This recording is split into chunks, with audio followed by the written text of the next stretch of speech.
Welcome, everyone. Hope you're having a great day. Just wanted to do this video to make it known that there's a very practical debt elimination strategy seminar happening on Thursday, April the 30th, 2026, from 1 to 3 in Welland. So it's going to be at Open Arms Mission, and the address is on here.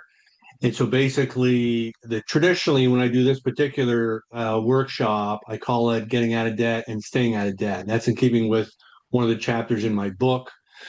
So the focus of this workshop is we're going to look at strategies to help you in terms of helping you from overspending and going into the debt trap cycle.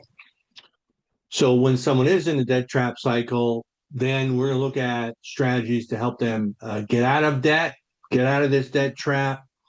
And then we're going to consider some offensive and defensive financial strategies just to help you to get out of debt, but also to stay out of debt once you're out of debt. So it's going to be a lot of fun. They do free giveaways afterwards. It's free to the public.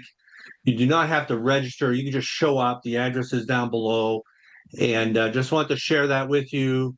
Trust to see many of you there. Have yourself a great day.